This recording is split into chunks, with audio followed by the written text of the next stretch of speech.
ஜோதிமயமாகி நின்ற தூயமணி சத்குருவே, முத்துமணி ரத்தினமே மோனமூத்த நாயகமே, சித்தமதில் நின்றிலகும் தேவே என் சத்குருவே,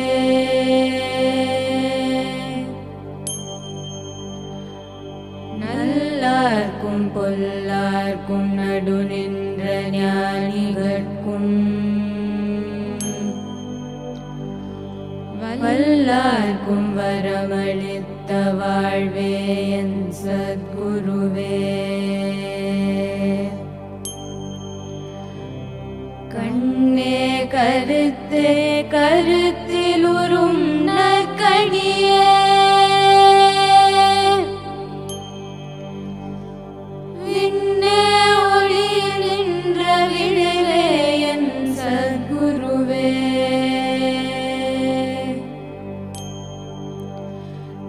தேவர் முதற் காணாத திருநடந்தந்தாண்டு கொண்டு தேவாமிர்தம் நீந்த சின்மயமாம் சத்குருவே, அண்ட பிண்டமாகி நின்ற அமுத பசும் தேனே, கண்ட மனம் கோணாமல் கதி தருவாய் சத்குருவே,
We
I'm holding up, holding on till the end.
कालो न जानाति तव जननम्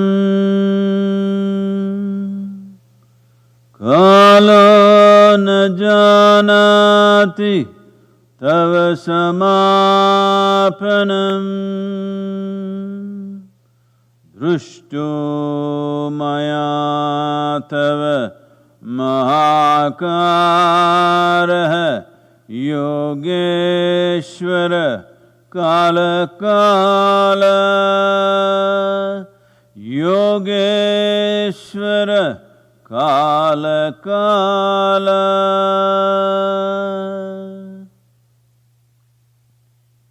Namaskaram to everyone. Guru Poornima.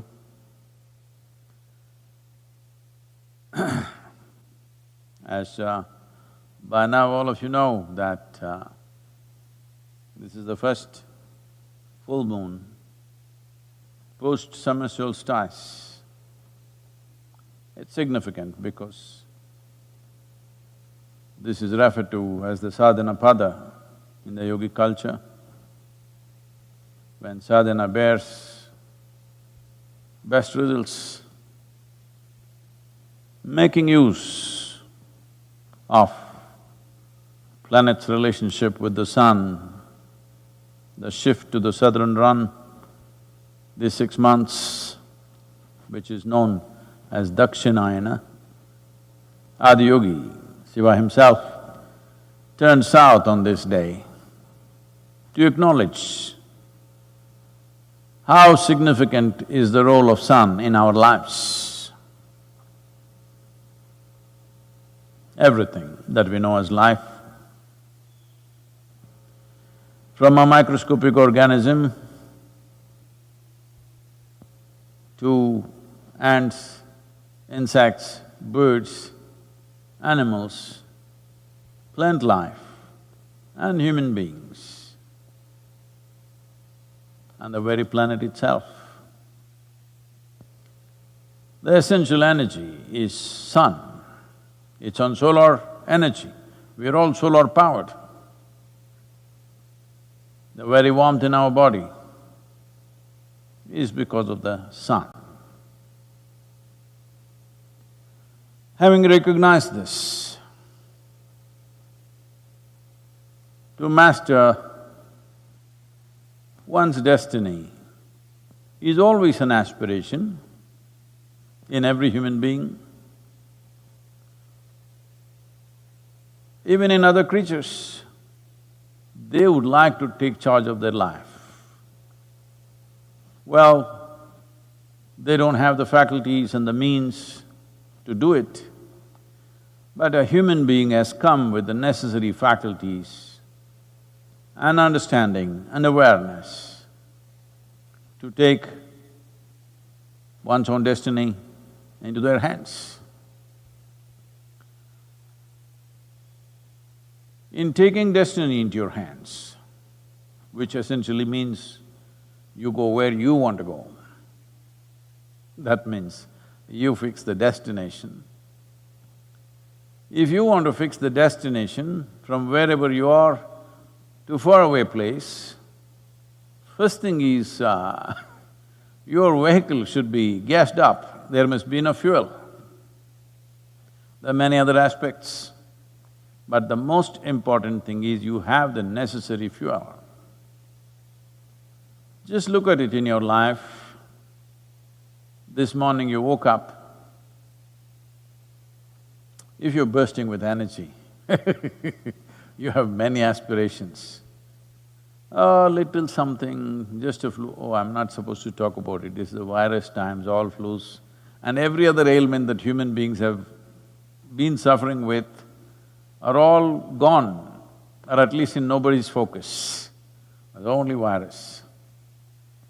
But even if you had a little temperature, a headache, or for some reason your energies are little low, this day obviously you're not thinking of doing great things. Because the most fundamental thing, to even have the thought process, to even have an aspiration, even to nurture an aspiration, first thing is you must be gassed up. There's no gas in your tank you're not planning to go anywhere. You are the kind who will enjoy the parking lot. So the first and foremost thing is to create substantial bursting energy in the system. In this context, a yogi following the sun cycles is a very important part of yoga, because unless you have a bursting sense of energy within you, you will not plan a long journey. You will not chart the course of your destiny. It's all right, somehow if you survive. For most people, if they don't get into trouble, they think life is good enough.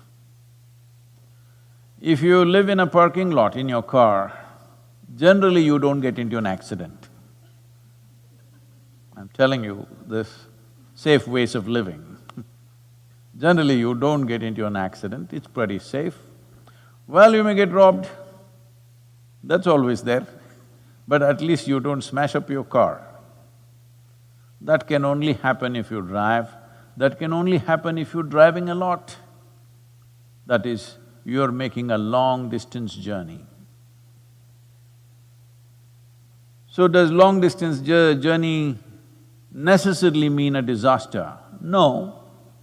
Long-distance journey means you have an aspiration to craft your own destiny. Crafting your own destiny, though there are various aspects to it, the most fundamental thing is energy. There is substantial energy in the system.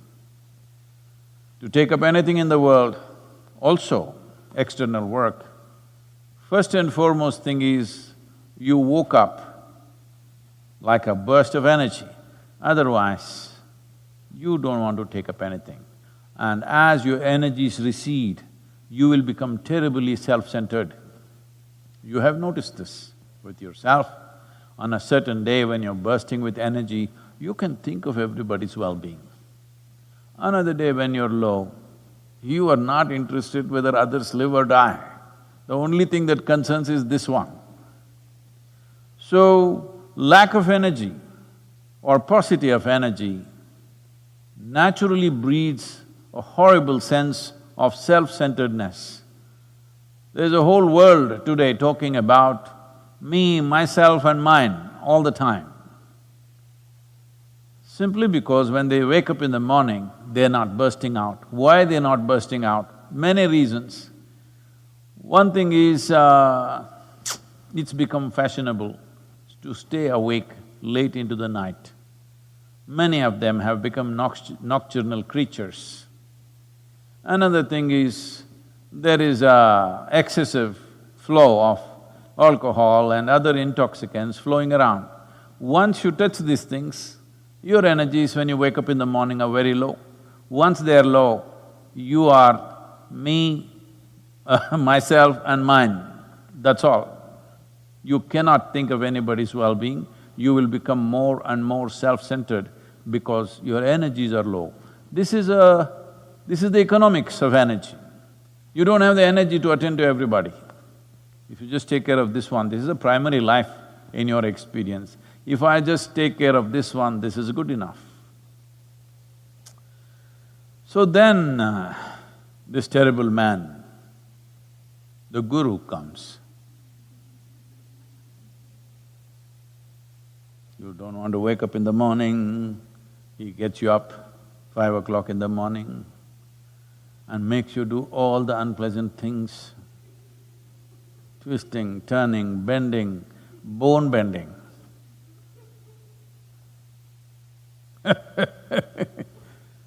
You were so nice before this, you were sleeping till 9 a.m. Now 4:30 a.m., some of you gone crazy, 3:30, 3 o'clock, happening in the ashram at least. In the yoga center, at least people are getting, many of them at 3 o'clock, because they want to catch the Brahma Muhurtam at 3:40 a.m. They want to catch the first rays of sun before it hits a blade of grass. This is important. For a yogi, this is very important. The first rays of sun should fall on me. Not on a blade of grass, not on a worm, not on an insect, it has to fall on me. This is very important for a yogi because he understands the value of knowing that we are essentially solar-powered.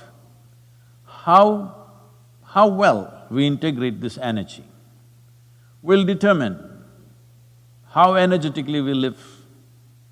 How much energy we have to spare will decide how magnanimous we are with our life. Because if you have no energy to spare, you can only think of this one life. Keeping this going itself is a great struggle for a whole lot of people. One thing is, when you become MMM, I think MM is something that you like, many of you are still babies. But I'm talking about MMM, me, myself and mine people. Once you become like this, you will see your mind will be unnecessarily churning up things. There is scientific evidence to show an overactive mind consumes over 20% of the energy generated in the system. This big body consumes 80%.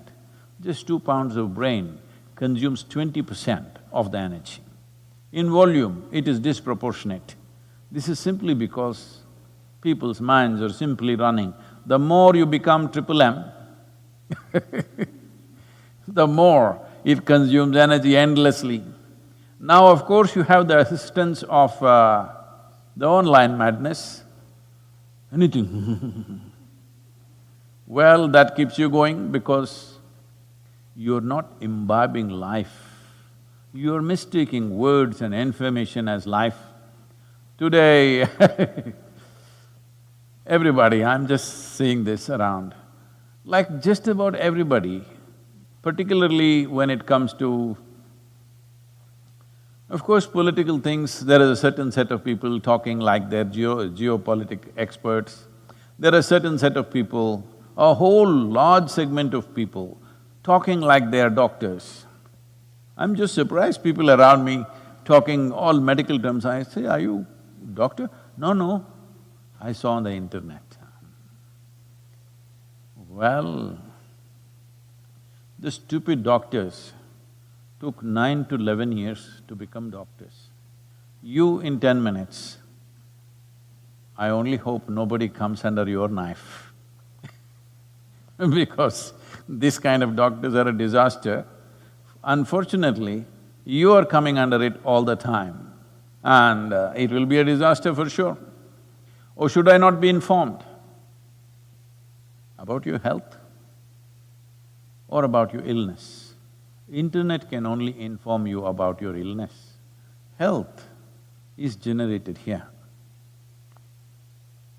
You need to look inward to know how to generate health. If you want to become an expert on all kinds of illnesses, well, you can go and inform yourself. Without knowing the fundamentals of how this works, you know so much about everything. If you know much about health, you will be healthy. If you not know much about illnesses, you will have that. And this is unfortunately the way of life. So, being solar powered, we want to absorb, organize and store as much energy as possible. So sadhana is there. The various tools, the various kriyas that you're performing, on one level, they're essentially about increasing or enhancing your battery capacity. That means you can go for charging less and less. Well, there are different types of phones. There are phones which are always doing ping, ping, ping for everything that's going by. Those phones need charging 3 times a day. There are some phones which are set in such a way that it will only do what you want it to do, that will go for charging once a day.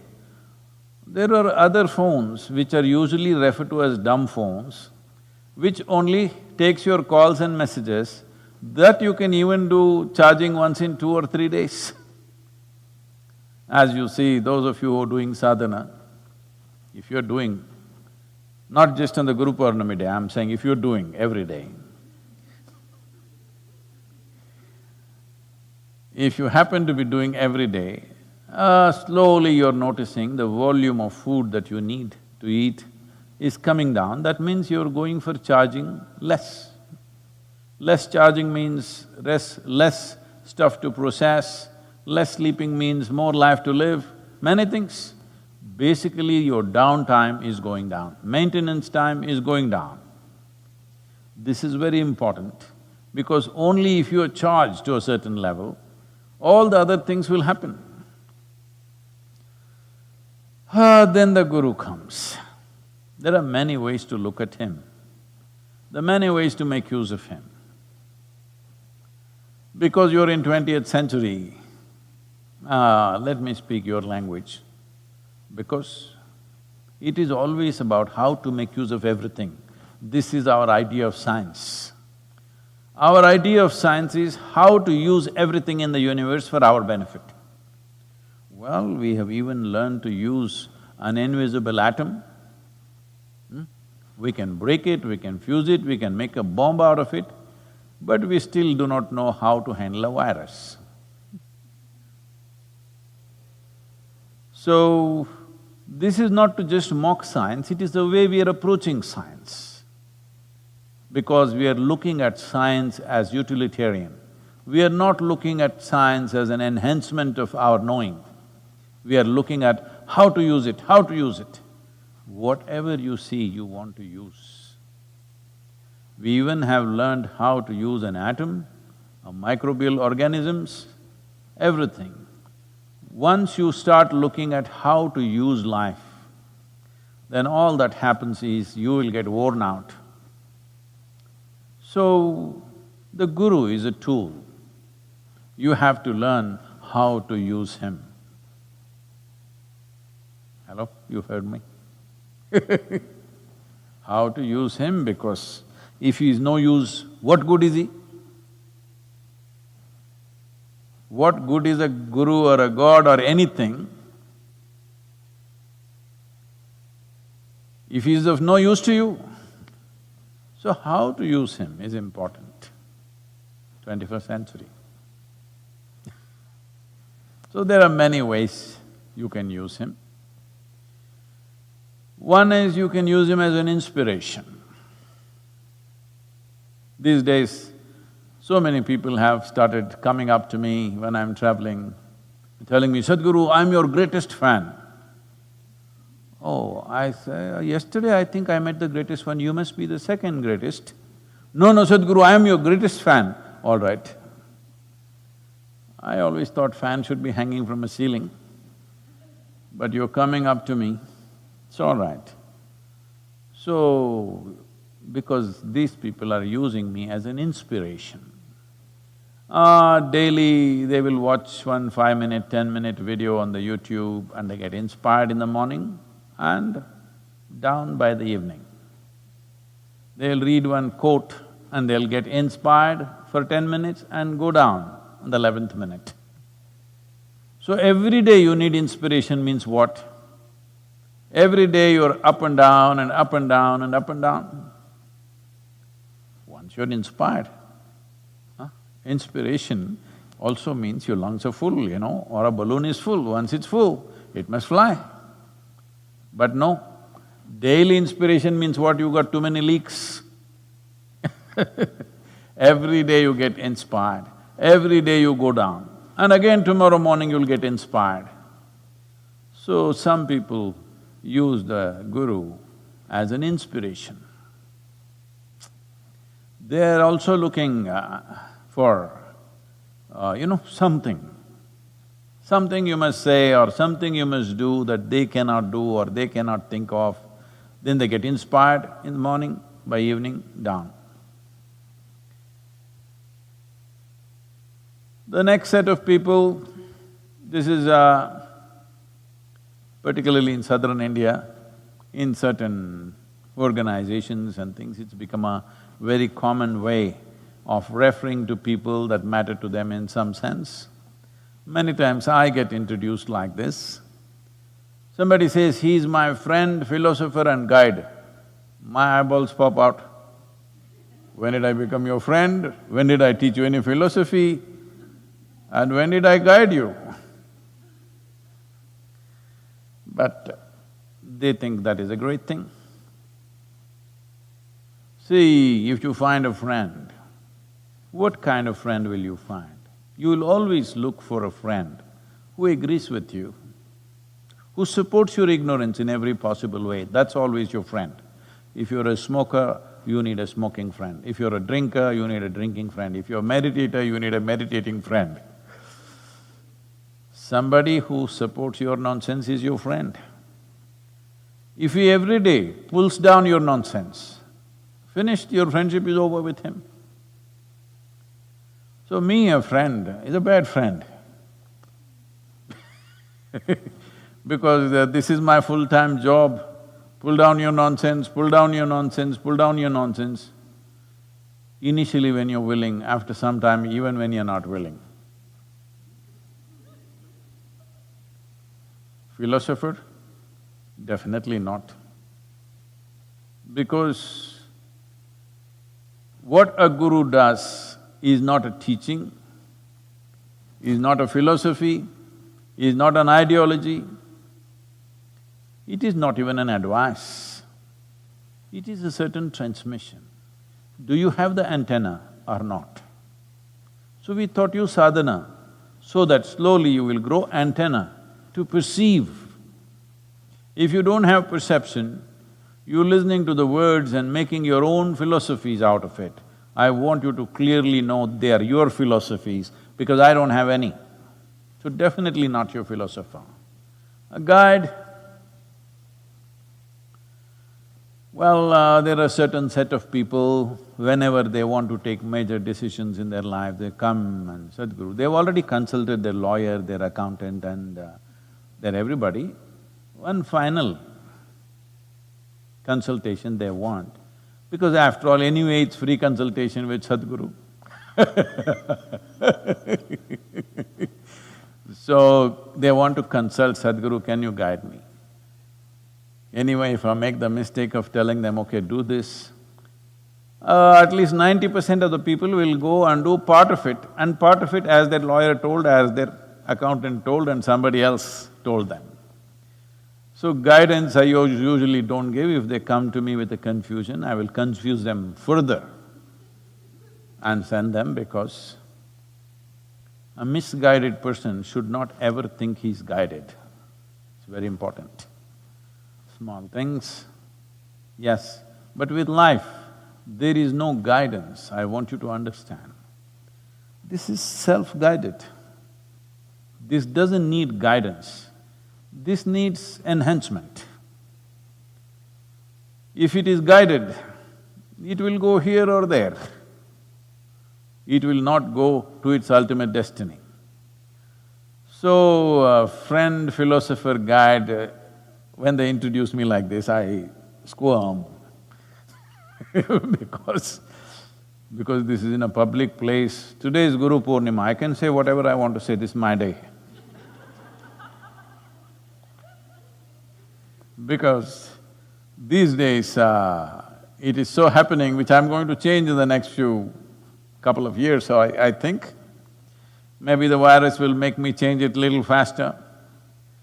Last few years, particularly in the last 7, 8 years, I'm being analyzed like I'm some kind of a political leader or a public figure. Everything that I say is being looked at from the context of what's happening today in the country or in the world. Oh, he said this, maybe this is what he's making commentary on the Prime Minister or the President of this country or that country. No, I'm not interested in commenting on today's events unless it directly comes to me. This is very important, that you do not understand or you do not misunderstand everything that is done in the context of current reality. Those things, so situations will go.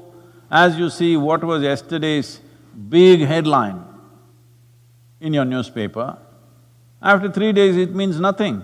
Every other day it's going away. So I am not talking about those things. Sometimes we may use it as an analogy, but we are not talking about that stuff. But because of the social media and other things, we are being constantly looked at like we are some kind of… every statement profound statements which are made are being looked at by… what do you call them? These people who are on Twitter and stuff. Unfortunately, a certain number of people or a certain percentage of people on Twitter think just because they're bird-brained, they have the right to tweet. No, you also need to have some wings. If you have a bird brain, you must compensate with wings to fly. If you don't have wings and just have a bird brain, you should not be tweeting. But they are tweeting all the time endlessly about everything in the universe. It's okay.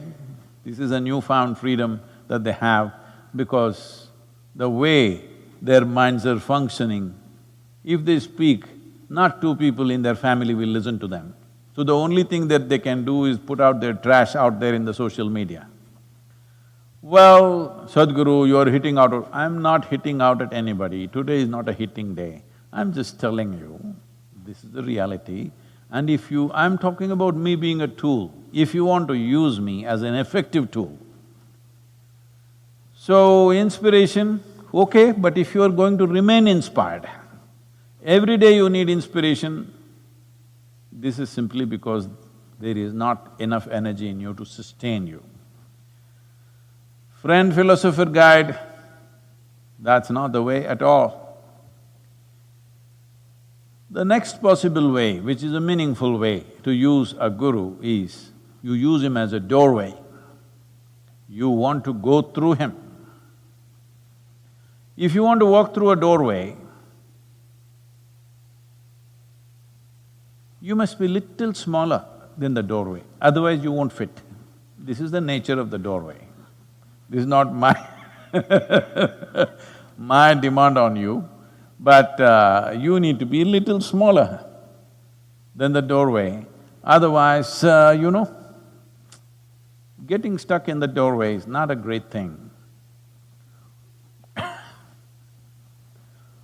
This is happening to some people, that they get stuck in the doorway and they think… they're complaining, why can't they make the door little bigger? Well, if I make the doorway a little bigger, you may puff up little more. Right now, obesity is a huge problem on the planet. They're telling me 30% of the world's population is obese. So, there is always a possibility that if we increase the size of the doorway, you will become bigger and still you won't fit. So you need to shrink a little bit. your sense of who I am has to come down. I've probably told you this in the past a few times, but let me tell you again. When I was a child, I was fascinated by all these animals in the zoo. It caught my attention in such a big way. Almost whenever possible, if not every weekend, at least 1 or 2 weekends in a month, I'm at the Mysore Zoo. A whole variety of animals. And I went and spent the whole day. And I made friends there. Some of them started responding to me because I went with what they like. So generally, because I'm going out to the zoo, I'm talking about when I'm 8, 9 years of age. My mother gives me 2 rupees. 2 rupees is a luxury those days. So these 2 rupees, and she's also packed something for me to eat, so that's good enough for me. These 2 rupees I go and buy 3-4 kilograms of rotten fish. If you go deep into the fish market, you will get yesterday's fish. It smells, not fully gone, it's still good. Only its innards, its intestines and others going bad, most people won't eat it. Sometimes if you go to a nice restaurant, they may serve you that. Because I've seen some restaurant owners coming and buying this same fish that I bought for my pets in the zoo. So I went this bag of fish, I spent my 2 rupees here and just kept 10 paisa for return bus ride. So when you go to the zoo, they had put up a gate where if you want to go walking straight, you need to buy a ticket. Otherwise, little less than 3 feet, they had put up one bar. If you're willing to crawl and go, it's free. What's my problem? I crawled and went every time. Saved the entry fee for the zoo, but I had so many fish and I went and fed all these seals and various other animals and birds which love fish. And whenever I come, some of them started recognizing me. Even if I come after a month, the moment they see me, they will make very happy noises because I'm feeding them this fish. So, one who is willing to bend down and go, even a small doorway is good enough.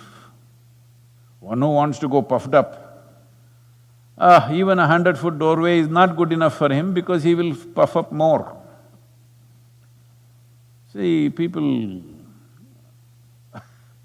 I was with certain people at one time, they were around me for a few months. And this lady was crying bitterly one day, and her husband desperately trying to console her and all that stuff. Then I saw and then I asked, what's the matter? No, she's missing some things. I said, what is she missing? You are here, she is here. Sun has come up. What's there to miss? It seems she was working in a corporate house for about 3 or 4 years, where in this particular corporate house, because she held some finance position there, always somebody opened her car door and closed it for her, every door was opened for her. Now she's lost that job and nobody opening doors for her, so she's taking it out on the husband, that he has to open doors. This is after more than 2 years of after having lost the job, she's still missing that nobody opens the doors. Then I said, ask her to commit some crime and go to the prison. They always open doors for you and they close it for you. No, Sadhguru, she's very delicate on these things. No. I said, bring her here, let me…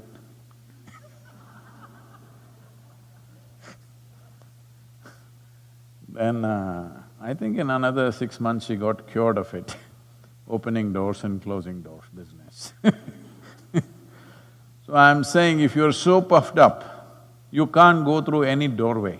So you can use a guru as a doorway, but you have to shrink a little bit. If you do not know how to shrink yourself, you're too puffed up, then open doorway is no good. Actually, a closed doorway is better, at least you can bang your head and come back. Open doorway, you may go there and get stuck. Many of you, not many of you, some of you are feeling like this with Sadhguru. You came and you entered, it was all wonderful, but you got stuck there. You're not able to go forward, you're not able to go backwards. I'm not laughing at your plight, I'm laughing at your basic ignorance of life, that you don't understand that if you have to go through a door, you must be little smaller than the doorway. Only then you can go through, otherwise you cannot. This is simple understanding. I'm laughing at that foolishness, not at your plight of being stuck. You can shrink a little bit today and easily you can go forward. The next dimension of how you use a guru is, he's your destination. You have made it in such a way within yourself that he is your destination. You don't want to go anywhere beyond that. You're not even looking at him as a doorway. If he's a wall, it doesn't matter. You just want to go there. Well, if you become like this, then naturally certain things will unfold. But you may again and again go and knock your head on the wall. So, everything is fulfilling, at the same time, little pain in the forehead will happen because repeated knocking on the wall. Certain amount of, there is fulfillment, there is a little bit of… This may sound contradictory to you, but a whole lot of you are going through this. A certain sense of fulfillment is there in what you're doing and how you are, and you can easily look back and see how you were a few years ago and how you are today, but there's little frustration because the guru doesn't yield, he's like a rock. Destination is always like that.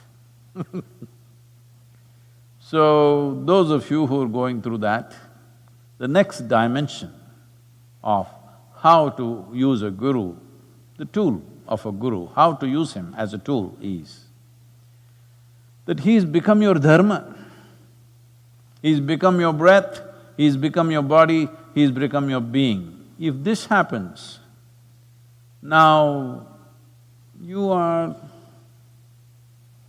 just ecstatic, you have no likes and dislikes of your own, you have no choices of your own, you have no preferences of your own, you don't have any values, morals, ideals, nothing. The Guru's energy and his presence has become your dharma, it's your very way of being. If you become like this, I will make sure you are ecstatic every moment of your life, for sure. Because ecstasy is not the goal. If you're ecstatic, it's just that you don't care where the hell you go. If you're really ecstatic, you don't mind going and living in hell. What's the problem? Only if you're truly ecstatic, will you take up whatever is needed in this world? Whatever. It doesn't matter, it's easy, it is difficult, it's possible, it's not possible, nothing matters, because anyway you are wonderful. What you do is just according to the needs. Because there is a certain amount of time for this life, there is a certain amount of software that it needs to work out, there is a karmic bundle which needs to dissolve, we will live doing something. What should we do? When nothing matters, when I'm ecstatic, what to do? What is needed? If if rivers are becoming meager, we will talk rivers. If virus is all over the place, we will talk virus. Whatever is needed, we will simply do because anyway we have bursting energy and we are ecstatic, so what the hell? Whatever, doesn't matter, there is no choice of action. So I see that there are many people, fortunately now, you can put them into any kind of activity. Today they're managing something, tomorrow we'll say, you work in the kitchen, day after tomorrow clean the toilet. They're perfectly fine because nothing matters. This is important, that what you do, where you are, what you eat, how you are, doesn't matter to you simply because this is a test whether you're blissful or not. If you're blissful, if you're really blissed out, then what does it matter what you do and what you do not do? If you close your eyes also, it's wonderful. If you're super active also, it's wonderful. This freedom, once you have, then there is no worry about anything. You don't have to worry about your mukti. You don't have to worry what is the ultimate nature of life. You don't have to understand a damn thing. I'm telling you. You don't have to read a scripture, you don't have to even listen to me. You just have to sit there and be blissed out. Because once you are like this, then life carries you on. There is no need for you to carry life. I am seeing many of you, the moment you are given an important responsibility, then you start having that look on your face like you're the spinner of the planet. You start thinking you're the one who is spinning it and you're afraid it may go off fast or it may go slow. No, you are not the spinner of this planet. I'm just informing you, in case you have taken that title upon yourself. That's not your designation, you're a bloody small creature who has immense possibility. And possibilities will become realities only if you explore them. Otherwise, possibilities are just empty words. Possibilities are just empty nonsense if you do not explore the possibility. Whether it's a physical, worldly possibility or an inner dimension, both are same. If you do not explore the possibility, it is just empty talk.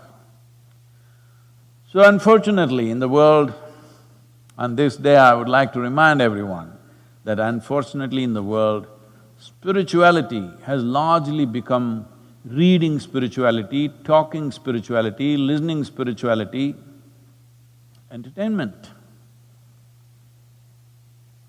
Well, it might have brought some benefit to you in terms of physical well-being, in terms of health.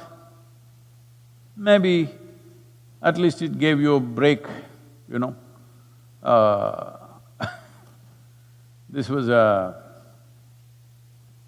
There was a time when we conducted a 21-day meditation camps in a remote place near Mysore.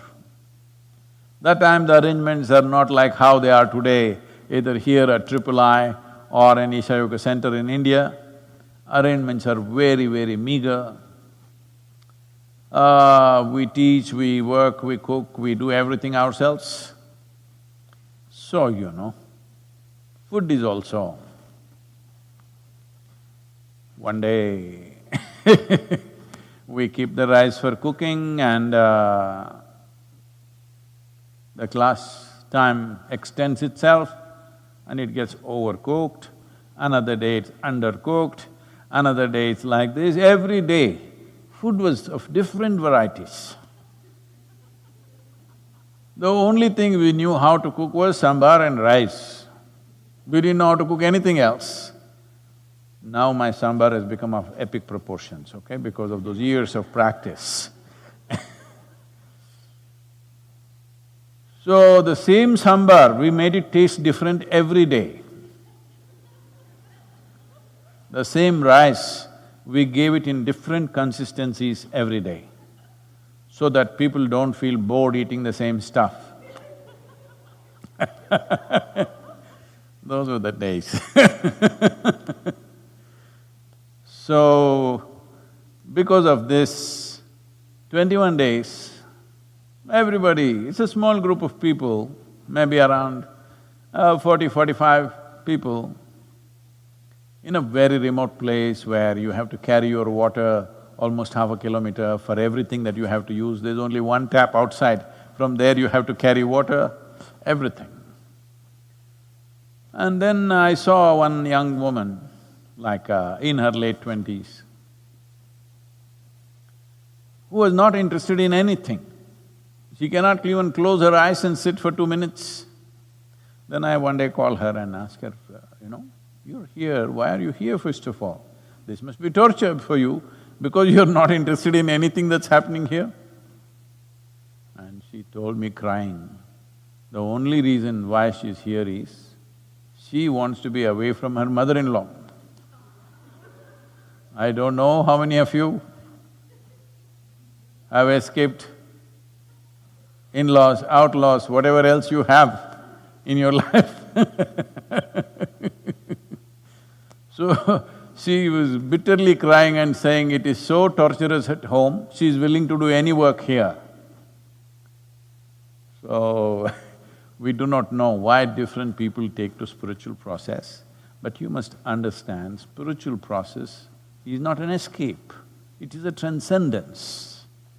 Well, it'll liberate you and free you from many things, but not if you approach it as a means to escape. When I say your guru has become your dharma, that means he has become everything.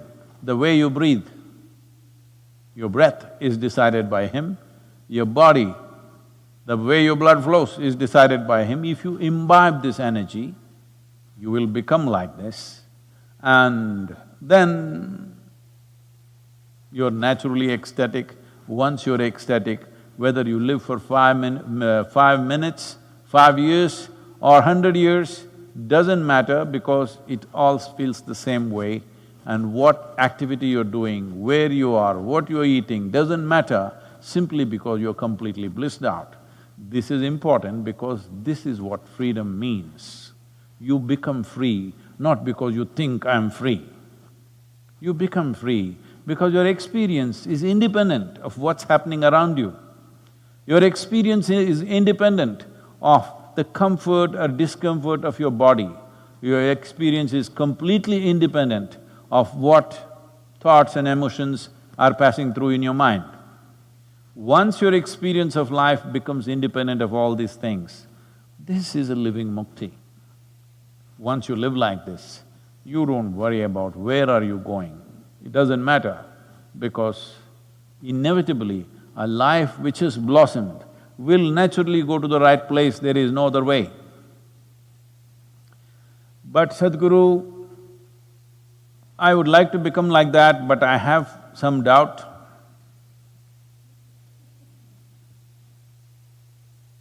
No, I'm not going to clear your doubt today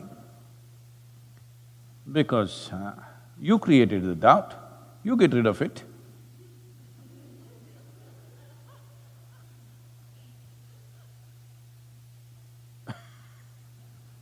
This happened.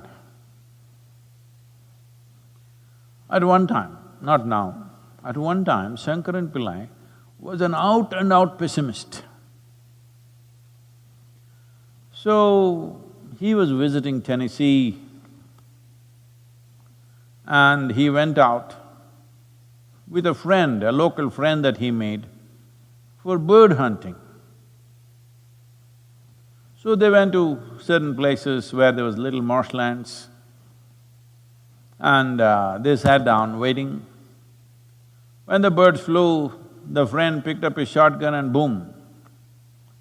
Every time a bird fell in the marsh, his dog, the bird hunting dog, just ran upon the water like Jesus. Ran upon the water, picked up the bird and brought it back, picked up the bird and brought it back, every time. The friend was looking at Shankaran Pillai for the effect. Shankaran Pillai was just looking bored and looking at this whole thing. Then after many forays like this, the dog actually walking, running on the water, picking up the bird and coming back. Then what to do with these Indian guys who are not impressed with miracles because they come from a country which has seen too many miracles and claims of miracles all over the place, that he's not impressed. Then his friend asked, "What do you think about my dog?" Shankaran Pillai said, "The damn thing cannot even swim."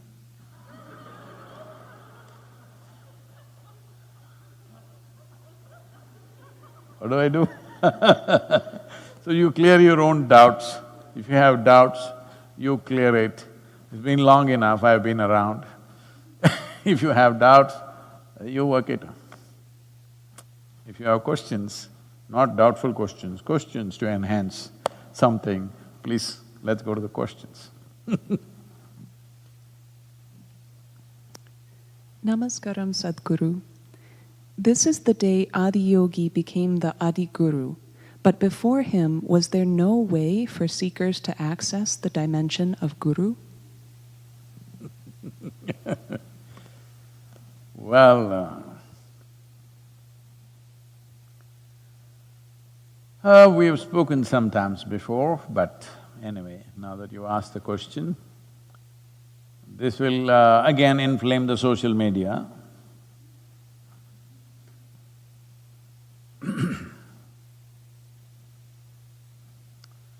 See, as per certain astronomical events,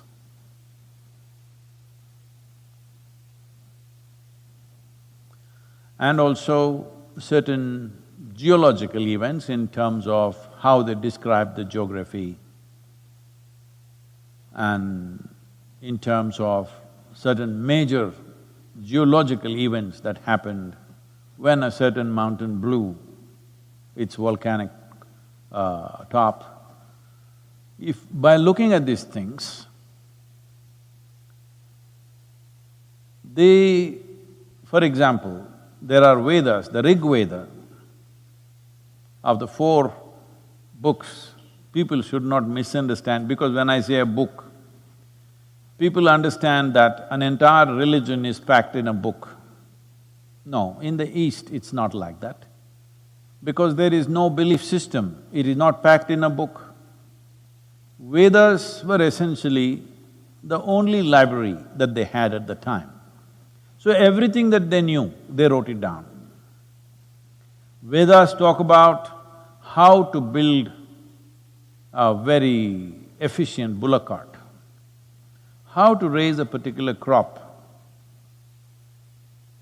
how to manage water in the village, and also talks about how to realize oneself. Essentially, it was a one-book library. All the knowledge they had, they packed it into one book. Today, if you walk into a library anywhere, particularly in United States, probably it'll have 2-3 million books or more. I'm just estimating, I walked into some libraries and I looked around, how many could be there? I have not checked exactly, but easily over 1 or 2 million books could be there.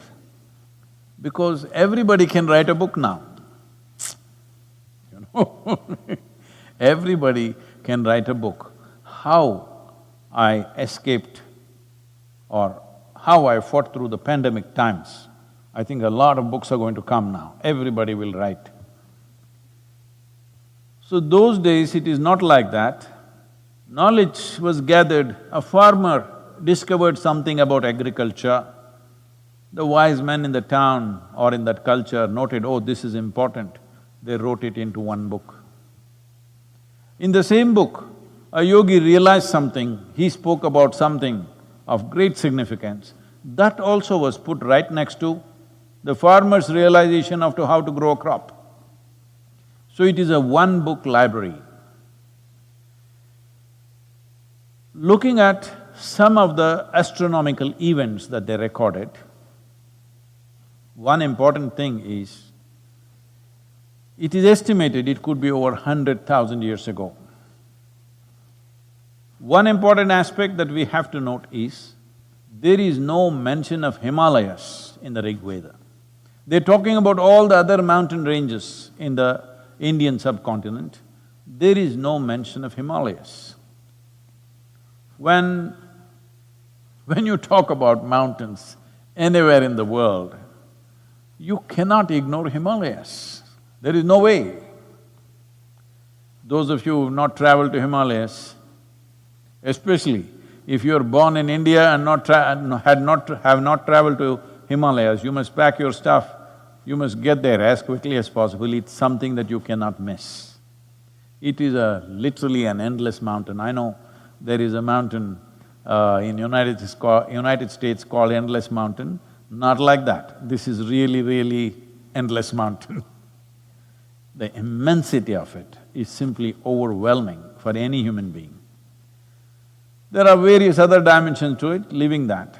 So there is no mention of Himalayas, especially when you're talking about mountain systems in the subcontinent. How can you ignore Himalayas? They did not ignore it because it was not there. Himalayas is of a recent origin. It has grown because the subcontinent plate is crashing into the main Central Asian plate and it's going up, it's still a growing mountain. So it dates back to that time. Was everything written at one time? No. This book might have grown in its volume over 1,000, 2,000, 3,000 years, we don't know. But definitely it dates back to that kind of time.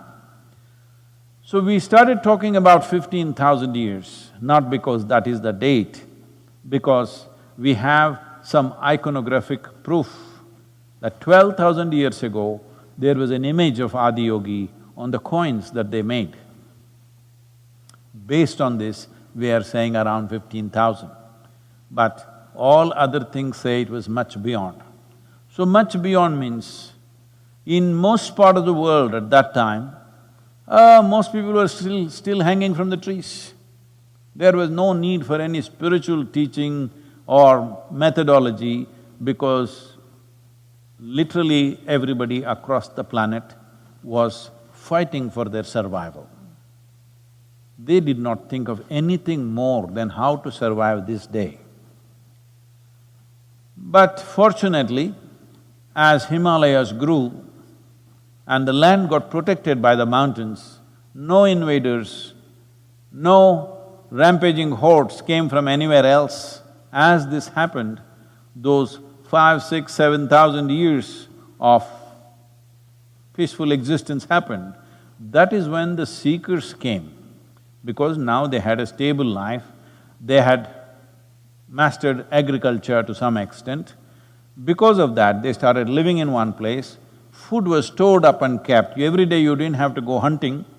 Now, human mind started looking what more? That's when the seeking happened. So the question of before Adiyogi, was there no possibility? Maybe there was, but definitely there was no organized approach to it. What Adiyogi gave is not that we do not know, that he is the first one to realize. Maybe others realized but had no means to express it, no knowledge to express it, no, a profound sense of understanding to put it out as a science.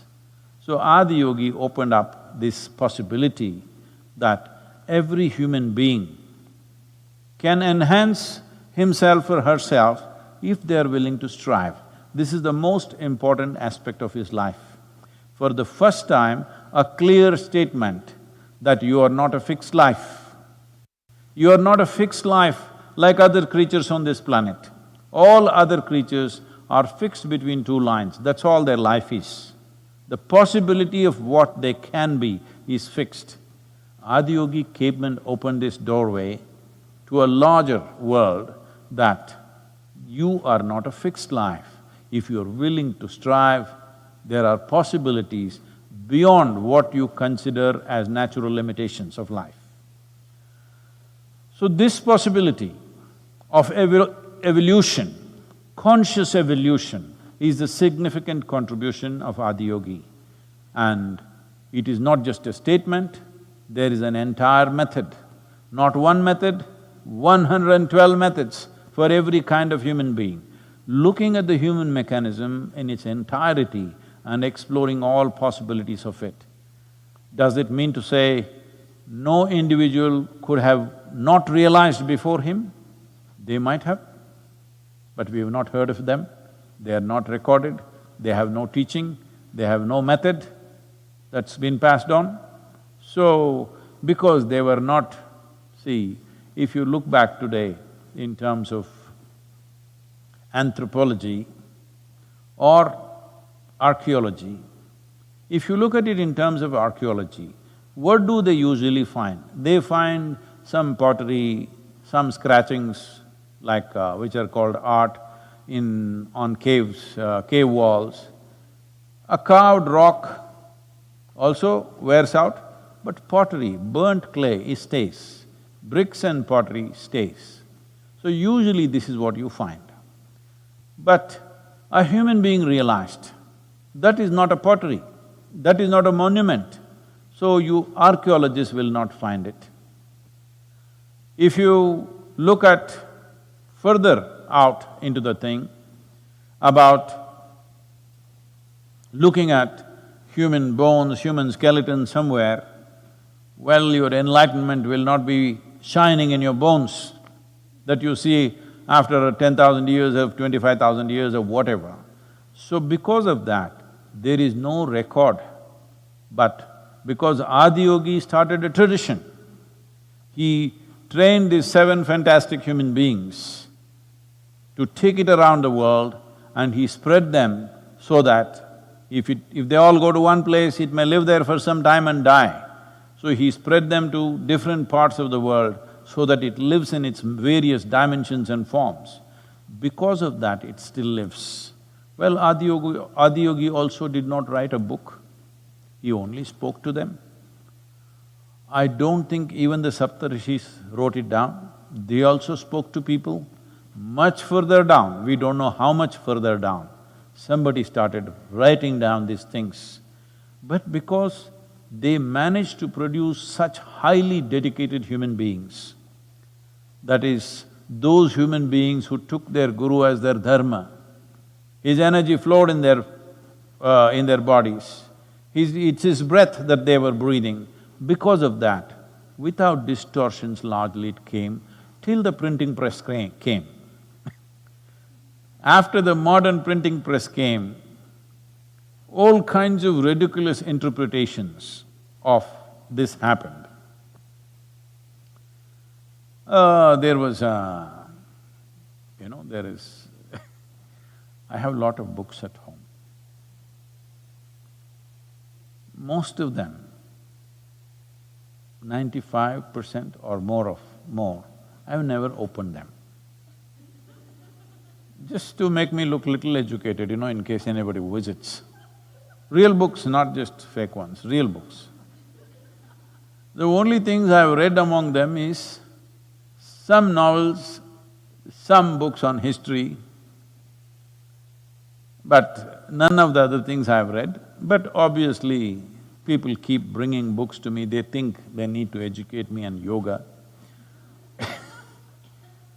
Because they can clearly see I'm illiterate and I'm going on about yoga. So some book was given to me, excuse me.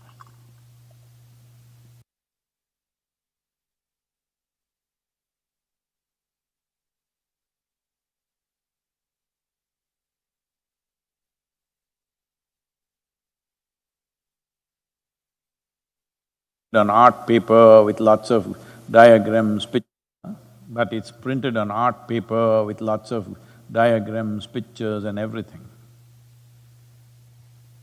So yesterday, for some reason, I was near the bookshelf and I saw Yoga Sutras. This problem came because, our new book is titled as Karma Sutras. The publishers are having a problem because they think people will read it as Kama Sutras. I said, maybe in America only people have heard of Kama Sutras, but there is Yoga Sutras, there is Shiva Sutras, there is Brahma Sutras, there are various sutras. Sutra means it is in that kind of a form, that it is a thread that holds things together. So I'm still trying to convince the publisher, the sutra word must be there because long term this will make a difference. It's unfortunate, in United States people have heard of only Kama Sutra.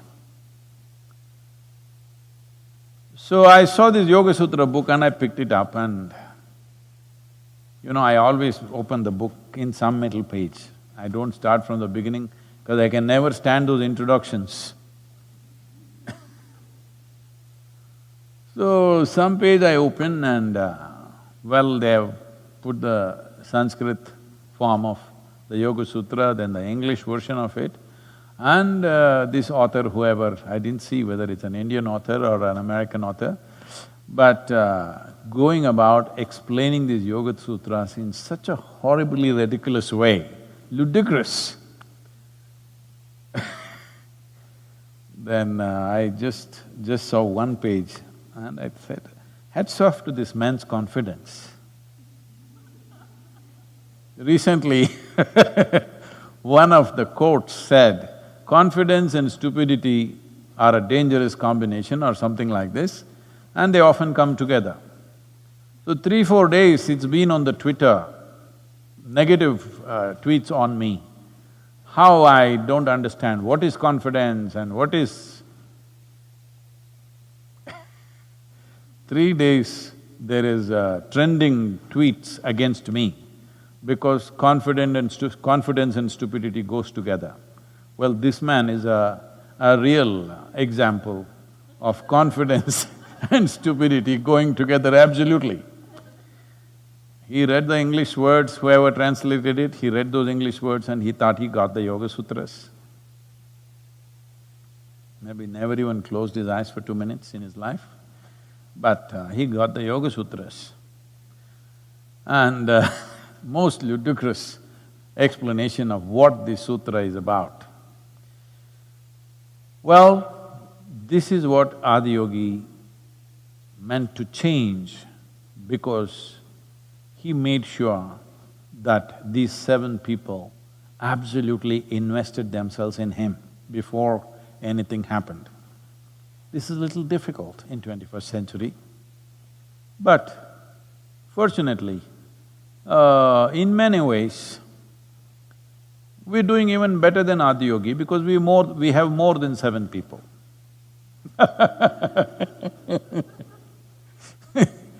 More than 7 people. And I don't know the exact number, I think it was 11 or 21. When Gautama was to attain his Mahaparinirvana, after he was poisoned, he knew he won't make it. So he couldn't sit up, so he was lying down. And he said, only those who have realized should be with me at this point. Others, because they will waste time about being concerned about, oh, he's dying and somebody will start crying and somebody will try to bring a doctor, all this. So he wanted only those who realized.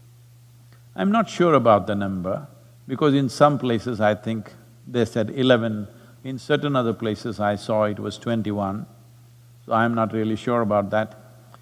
But whatever, let's say 21 people gathered. Well, Jesus, the Last Supper, when he knows in some way that his life is coming to an end, only 12 people gathered and it is actually 11. It's a deceptive dozen. So, like this, Krishna, such a fantastic being, only one. In that sense, we're doing very well. Do I have more than 11, 12, 21? Yes, I think. This is because one thing is, all those great beings, the contributions that they made, and the cultures that they created. Well, some people became fan clubs, fighting against each other, Shiva fan club fighting against Krishna fan club, or rather Krishna fan clubs fighting against Shiva fan clubs, Rama fan clubs fighting against Krishna fan clubs. Recently there was a big controversy because somebody who does only Ram Katha in the country, that he speaks only of Ram, it seems said something derogatory or people perceived it as derogatory to Krishna, and there was a big uproar about that. So there are fan clubs which will fight, but there are sensible people who understand these different streams of knowledge which float through traditions, and out of that, people have evolved to a certain level of understanding, certain level of receptivity, and also because the population, nobody had 7.4 billion population, all right? None of those great beings had this kind of population, so naturally we must have a little more numbers around us than they had, because our population must have multiplied, I don't know, maybe 10,000 times since Adiyogi. I'm not sure, I can't make a calculation. But from the beginning of 20th century, we have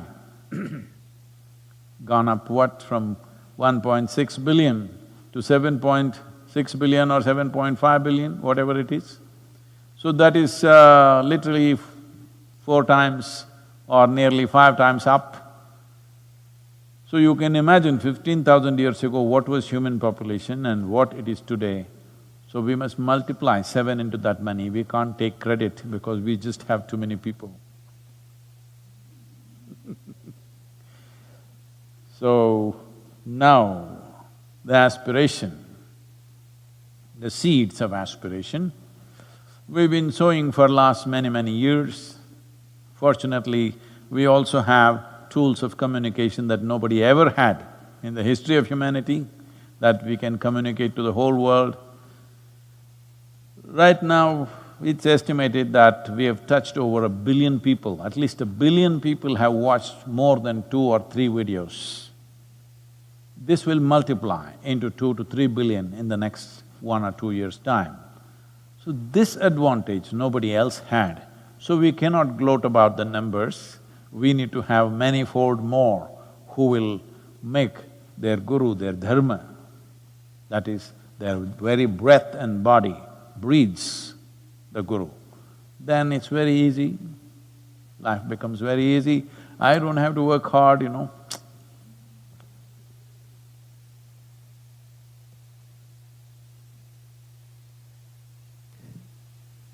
Namaskaram, See, Sadhguru. the Indian people are slow, they're getting it slow.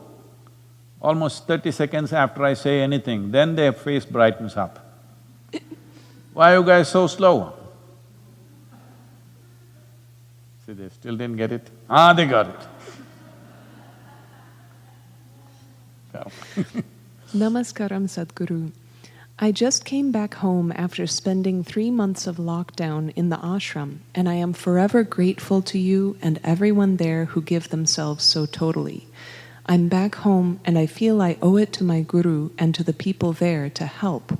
On this Guru Poornima, I would like to ask Sadhguru, what can I do for my guru? Is this Adiyogi asking the question?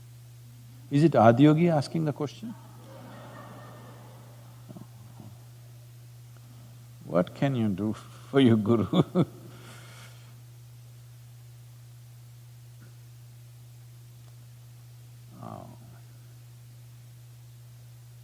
I think they already had the question ready in their head. They didn't listen to me, what I was saying all this time. Anyway, what can you do? Well, you don't have to do anything to him, because he is not him or her, nor is he this or that. So you can't do this or that to him. You leave him alone. But you are striving for your well-being. He is striving for everybody's well-being. If you can expand your striving from being my well-being to a larger well-being, well, it would make his life little easy. And he could be a little better failure than what it is looking like right now. When I say little better failure, you know I've spoken many times. When I was 25, when I realized if I don't mess with my mind, I can be ecstatic any moment of my life. When I realized this, and when I experimented in so many ways, in various kinds of situations, it doesn't matter where I am, in what kind of conditions I am, if I just take my hand off my mind, I'm just bursting with ecstasy. Then I knew this is it. I thought I was the first one to discover. You know, I'm like Columbus.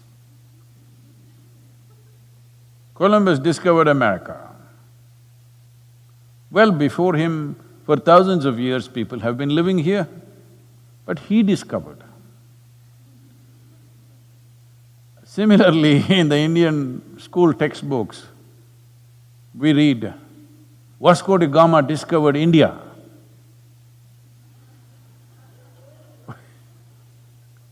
This Portuguese guy came and discovered India. No, it was there before that. We've been there for thousands of years before that as a well-organized culture, but he discovered us. Just like that, I discovered that if I don't mess with my mind, I'm ecstatic. Because right from my very early age, I must tell you, from very deep inside I've been so arrogant that I never read anything. I thought, or I didn't even think, because life engaged me. From a very early age, plants, animals, tadpoles, frogs, fishes, insects engage me so deeply, and of course, say, cobras, they engage me so deeply that I never thought it's necessary to open a book and read it. So definitely I did not read the Yoga Sutras. Though I was practicing yoga, intensely practicing yoga, but never bothered to read Yoga Sutras. I remember when I went to Malladihilli Swami's ashram for my first stint of yoga, many years later, after things happened to me, I remembered, always there were books on yoga, written by him and also other things, Yoga Sutras written in Kannada. I still remember that entire… It was a library with hardly 30-40 books, so I remember almost all the titles that were there. But I never bothered to pull out one damn thing and read it, because life kept me engaged. What was happening within me, what was happening around me, kept me fully engaged. I never thought I had to open and read something. Except the compulsory books, like textbooks. That also I read only 35% of it because I was only aiming to get 35%. So I never read the Yoga Sutras, nowhere did I come across Yoga Chitta Vritti Nirodha. This I heard many years later. So when I realized that if I don't mess with my mind, I'm just ecstatic and it can be very easily done, and I knew how to do it. I sat down and made a plan, a real plan. In 2.5 years' time, I will make the whole world ecstatic. Still, you're still sitting there and gaping at me. 38 years, huh? Well, here and there we see tears of ecstasy, but not the whole world, it's not happened. So we're still striving. And people are so invested in their miseries. I never imagined that people would be so invested in their miseries, things that cause enormous distress to them. They're so invested, they will not leave it, no matter what. I did not realize this when I was 25. I thought, if you give a better option, everybody will jump. But no, They won't leave the familiar because they are so horribly invested in their insecurities and miseries. So, having said that, but as I said, we are not doing very badly. We are definitely going to fail in my lifetime. I don't feel that way, but you can see, it's in the evening. This is not the morning of my life, towards the evening. Not at sunset, there is still a lot more. You know, before sunset there are a lot of colors, all right? It's the grandest time for the sun in terms of scenery.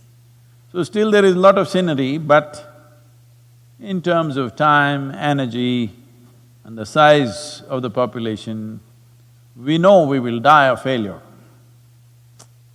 If you can increase my percentage,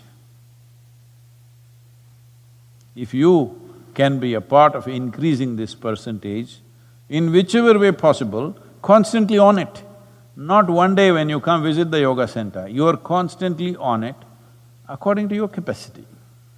I am not asking you to do the same things that somebody else is doing or I am doing, to your capacity, if this matters to you.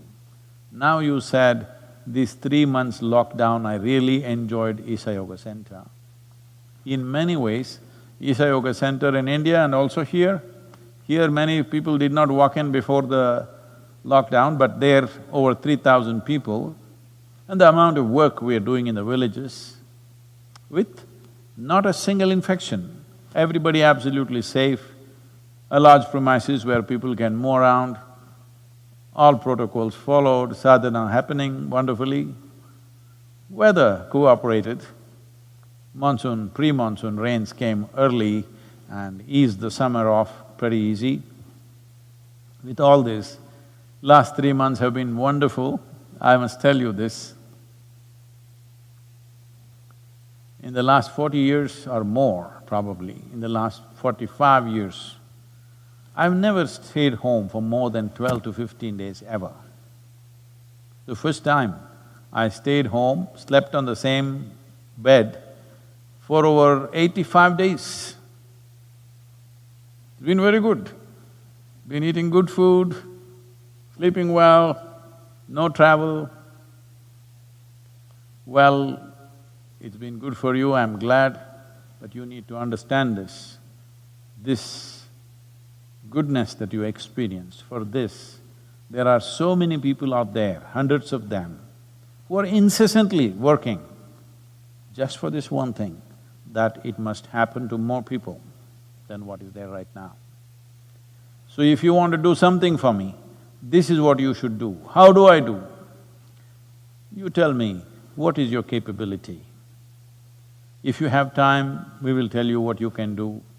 If you have some other talent or capability, we will tell you what you can do. If you have money, we will tell you what you can do. That's the easiest thing.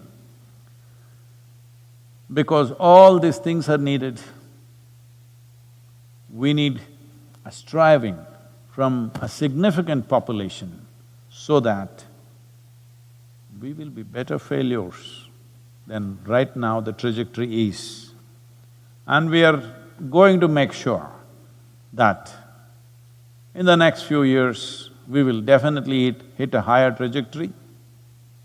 And if you want to be a part of it, if you want to put your energies into it, whatever you have, you can put it as a part of this. Many things are going on right now. One thing is, the online inner engineering program is being offered at a discounted price for everybody and free for all the medical personnel. I'm glad to see that nearly 85,000 medical personnel have made use of it till now in the last 3 years. It's fantastic. I hope it's keeping them up. Many of them are sharing what a difference it's made in these hard times for them, because it's been a very trying situation. This is also available for police officers. Over, I think nearly about 170 police officers have died in India of COVID because they were the main enforcers of lockdowns. Probably nowhere else in the world lockdown was enforced so rigidly as India did.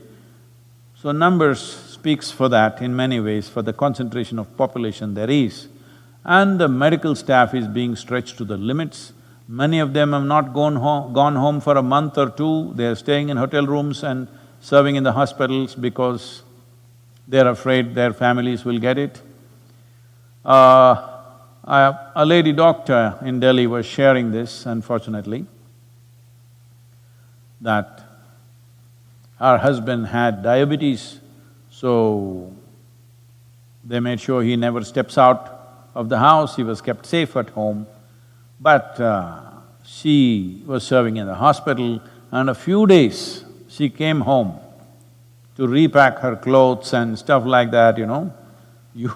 You have to wash your clothes, you have to do things, there is chores to do. So she came home a few times and he died. She was sharing on the video, it was most heartrending, that she said, it's me who did this to him. He did not even step out of the house, but I brought it home. So these kind of things are happening to people. So, we are offering all this. If you have to offer something free, you must understand all of us have to work extra to keep the free thing going. A whole lot of people thinks it just falls out of the sky, that's not how it is. So as a part of this, now they've started this movement called Sangamitra. More details can be had on the website. This is about… many people have always told me, Sadhguru, how can we contribute? But till now, as a rule, I've never openly asked for money. Only when this virus situation struck and I saw people were beginning to starve around us, I said, please, we need money. And fortunately, people responded. We are able to cook for 13 to 15,000 people every day. Still it's going on for last 3 months. And our boys are out there in the villages serving every one of them. This may not be understood in many parts of the world what it means, but in India, the daily wagers, if they don't go to work for a week or 2 weeks, they've run out, their economy is over. The only way is to starve. I could not believe in rural India that this was beginning to happen. We thought this would be an urban phenomena, but in rural India when it started happening, we reached out and many people have been contributing. Now, there are various aspects to this. We don't want to take up too many social causes, but of course Kaveri calling is there. In spite of the pandemic, the work on the ground has been happening as it should happen. Over 11 million saplings are going to be planted now in the monsoon time in farmlands. This is not in some barren land, this is in farmlands planted by the farmer, so you can expect 90 to 100% survival rate because it is being grown as a crop, not as a forest. So, tree-based agriculture is taking root, which is a long-term well-being for the farmers. And we are also looking at how to make at least 1/3 of human diet should come from the trees. This must happen everywhere. We are looking at making this happen in the Kaveri belt to start with, but this is necessary that at least 1/3 of the food should come from trees. And if you want to go into the statistics, we are in the process of laying out a movement called Conscious Planet. All our plans have been pushed a little bit. This is about making people conscious because that's the only problem we have. Unconscious human beings are the only problem you have on this planet. Even now this pandemic flying around the country, flying around the world like this is basically because of unconscious human beings. If only human beings were a little more conscious, very easily we could have contained this. All it takes is, if today, Guru Poornima, all of us take this step, the entire human population, for next 15 days, 14 to 15 days, we don't come in contact with anybody, just sit by yourself. Finished, pandemic is over in the world, this many people need not die, economies of nations need not be ruined, people need not be put to such hardship. All this is not necessary. if only we were conscious. So one thing is to become conscious about how we are within ourselves, another is to be conscious about… because another pandemic is unfolding itself rapidly, which is the ecological pandemic. Well, this could take many, many more lives than the virus will take. Much bigger disasters and much bigger challenges are just not even next generation, in this generation they're waiting if we don't do the right things. So, I don't want to go into that detail today, but there are movements like this. So we are looking at how people can participate. You can contribute 5 rupees, 10 rupees, but on a steady basis, depending upon the volume of finance we have. Because we have never surrendered our cause and the freedom of functioning as an unprejudiced organization to any major corporate or major funding. This is the reason why we don't have any major funding, because most of the major funding comes with strings, unfortunately. So our contributions have always been like this from people. So we are looking how to make this happen, so that one thing is to take this possibility of how a human being can generate the quality of his life or her life from within themselves.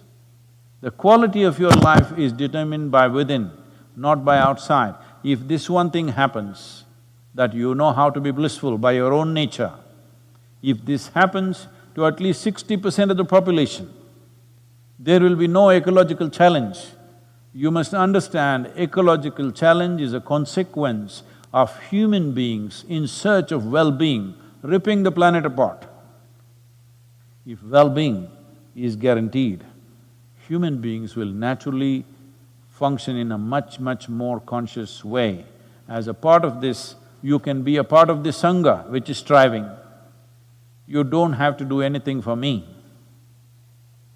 See, people are taking care of food. Last 2-3 lifetimes, food was always a problem. We were starved out. This life I'm well fed. My needs are small, but I'm well fed. So you don't have to do anything to me. Rest of it is just paraphernalia. With or without it, we can live. We have no issues about that. So you don't bother about doing anything to me. One thing is, your first commitment is, you're striving to become a blissful being. That's your first striving.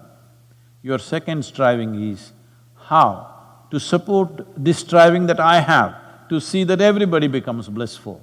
In this process, in which way you can participate, please participate. I will… the Sangamitra is there, you can contact and see how, in how many different ways you can participate and make this happen. Let's make this happen. This is our life, this is our time on the planet.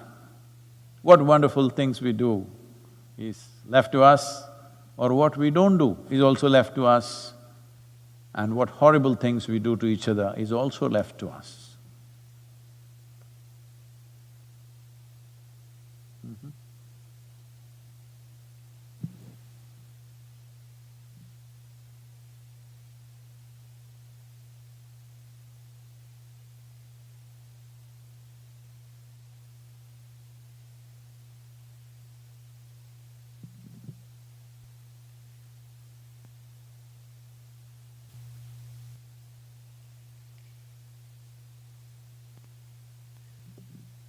Namaskaram, Sadhguru. You have told us a beautiful story of Swami Vivekananda and Ramakrishna Paramhansa. Swami Vivekananda's mother was seriously ill, and Ramakrishna told him that had Vivekananda prayed to Kali for his mother's health, Ramakrishna would never see him again. Sadhguru, what is so wrong about praying for one's mother's health that a guru would never see his disciple again?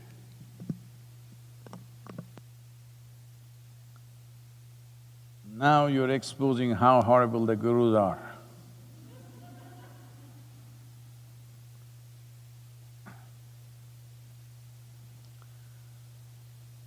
See, there are many aspects to our life. Of these many aspects, A guru means, I know that word guru is being used loosely today, management guru, marketing guru and whatever. We are not using the word in that context. When we say a guru, we are talking about someone who is committed to the ultimate nature of who you are. Well, Ramakrishna saying what he said, he wouldn't have said it to all the other hundreds of devotees who are hanging around. He says this only to Vivekananda, you must understand. Because he wouldn't talk about taking your emotions for your mother or your help or seeking divine help for your mother's health. For other people, he would have said, okay, go and pray. But for Vivekananda, he has set different standards. Because he's expecting this man to do something much more than what others will do. If he has to do those things, he should not be an asking fool. That he is not somebody who stands in front of the Devi and asks, I want this, I want that. So, for your mother's health, what he that moment needed was money.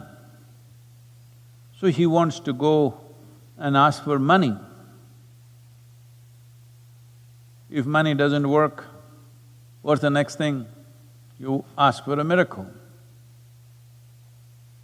If miracle doesn't work, what is the next thing? You will ask him to raise the dead. Well, Ramakrishna knows the progression of human mind. Initially, you will say, my mother should be healthy, but she fell ill. Then you will say, I should have the money to get her treated. It didn't work. Then you want a miracle. Simply like that, she became well. Didn't work, she died. Then you want to raise the dead. So Ramakrishna, in one moment, he's seeing through this nature. And above all, he is looking at, he's preparing Vivekananda to be his instrument. And he wants a fine instrument, not a crusty one. So, preparing his instrument, is it more important than Vivekananda's mother? This is not one against the other. But see, today even you, here in United States, know who was Ramakrishna's guru. Do you know his father's name? Do you know his mother's name? Do you know his uncle, his brother? You know only his guru's name. Because for Vivekananda, Ramakrishna has become his dharma. He breathes him. But now, social pressure, he is falling back. Should the guru allow him to fall him back or push him forward? This is the question you're asking. Well, if I was Vivekananda, I want to be pushed forward, not fall back upon my emotions. And anyway, if money could save her life, I'm sure Ramakrishna would have provided something. But you're seeking divine help? No, this is something all of you must understand. This has happened a few times around me also, that you initiate somebody into a powerful process, next thing is they want to help their mother or their uncle or their close cousin. Little. They want to make him pass examination because the fool has not studied properly. Or they want him to get a lottery. Or they want him to get miraculously sit up in the bed where he is dying. The moment they do that, they will shatter everything within themselves. If, I'm saying, this is a conjecture, if Vivekananda had prayed for what he thought he wanted, well, he would have become a psychological wreck. Absolutely. So it's Guru's business to see that that doesn't happen. But 21st century, very hard to make them listen. Vivekananda, 20th century. 19th century only there was so much trouble. You can imagine my troubles.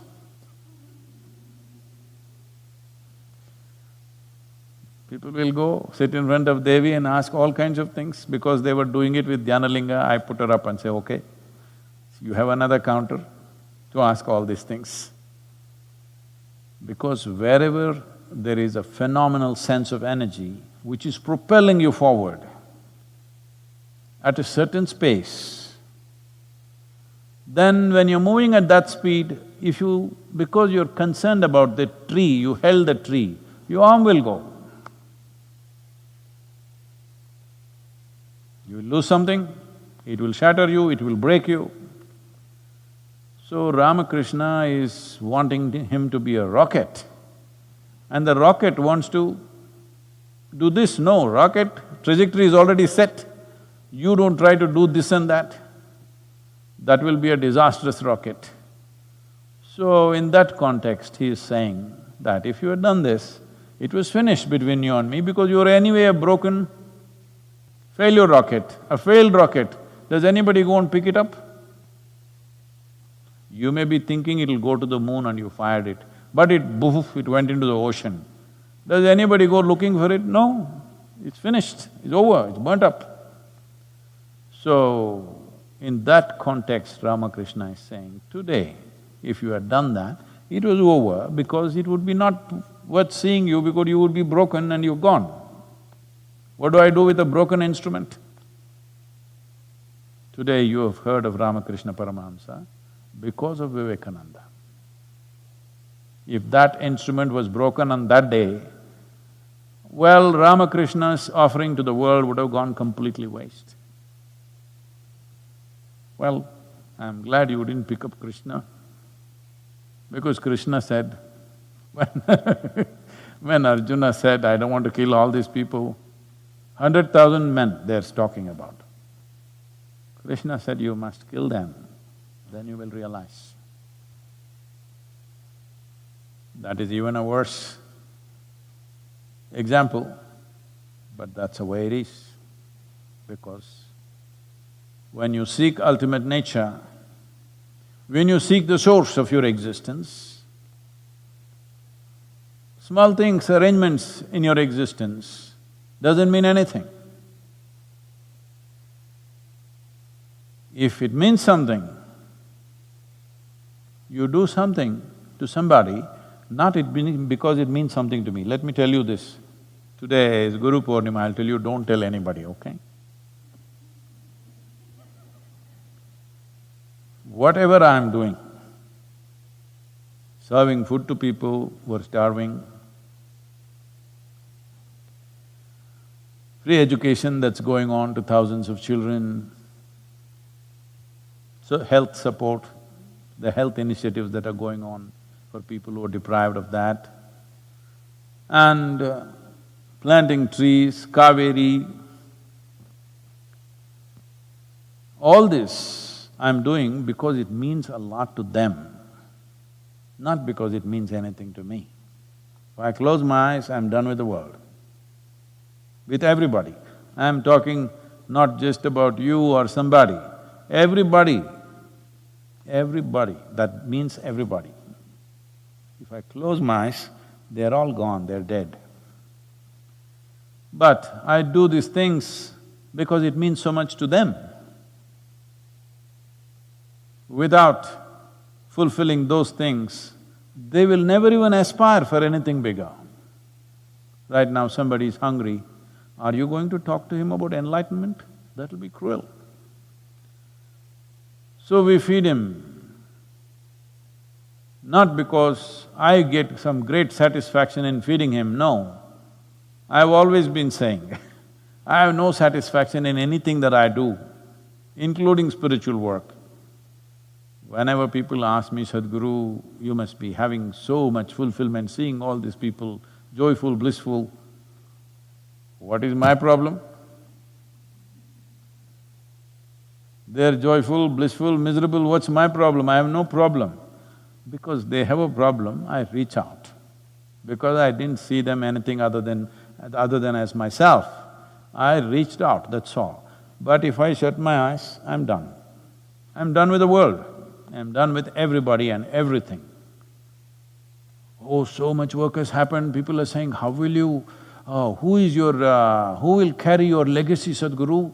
Who will you appoint next? Nobody. If they're interested, they'll carry it on. If they don't think it's valuable, they'll drop it. It's up to them. I leave it to them. If they have not seen the value, if people have not seen the value of what's being done, let them drop it and convert this into a hospital or a school or something. Because that is how most spiritual organizations end up. I don't believe Isha Yoga Center will end up that way because many people have seen the value of it. Even though I constantly nag them, trouble them, create impediments to their work, make their work more and more difficult. This is not for any sadistic satisfaction, just to see how much it means to them. They have proven that it means a lot to them. Life or death, they will do that. Whether I am there or not, they will do that. So, maybe not everybody, but a whole lot of them will do that. So it will continue because of that, because it means a lot to them. Not necessarily because it means a lot to them, because it'll add to their life. It doesn't… all this work doesn't add a thing to my life. But it means so much to every other life, so you do it. If you choose not to do, many yogis, fantastic yogis, they do nothing, they just withdraw.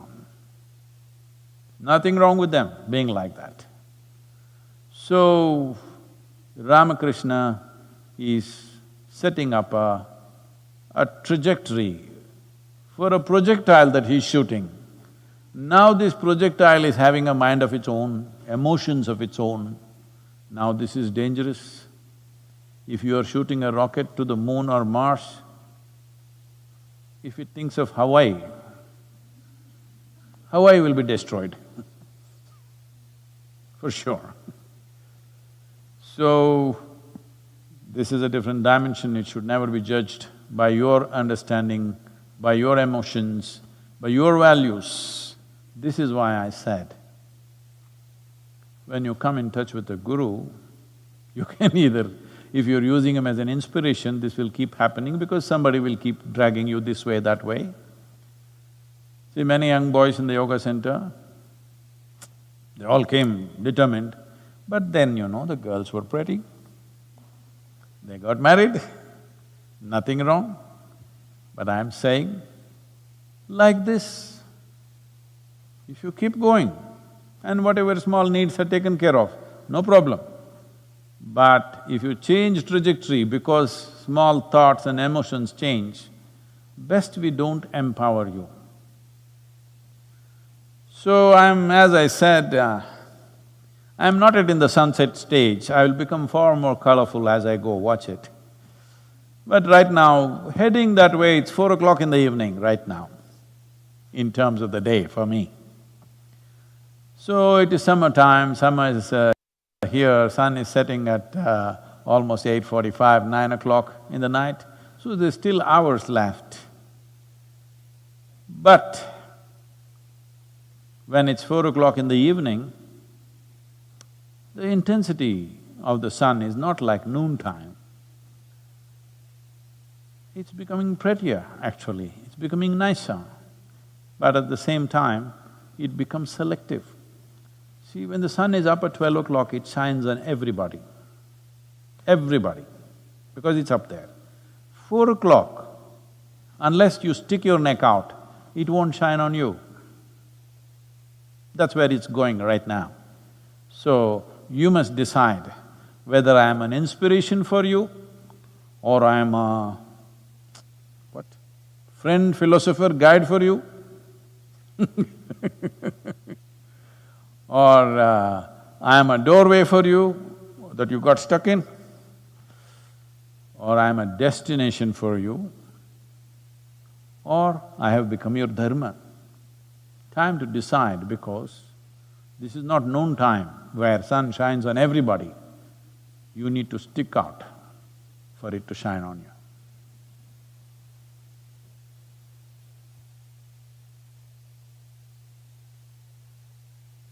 Sadhguru, after the recent death of a Bollywood star, there is a lot of debate in the country about nepotism. After the recent death of a Bollywood star, there is a lot of debate in the country about nepotism. Some people believe it is their karma that they are born into a certain privilege. Is this true? I know Hollywood is a place. I refuse to use the other word because I think it's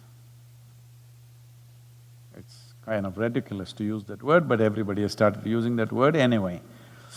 The Mumbai cinema scene lost a upcoming star.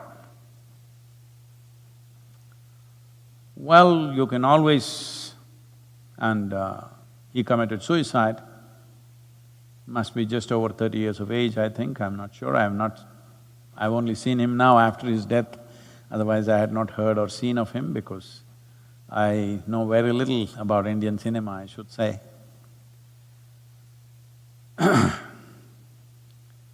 So this young man who had a one, I think, very successful movie, who is an upcoming star, people were looking at him as a promising talent.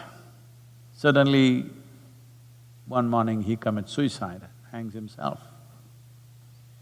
So kind of people are shocked. Well, you're particularly aiming at nepotism.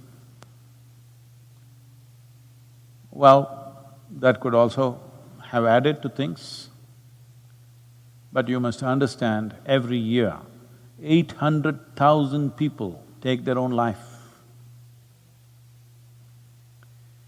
Between 15 to 29 years of age, suicide is one of the biggest causes of death in the world. 800,000 people per year means every 40 seconds somebody is taking their own life.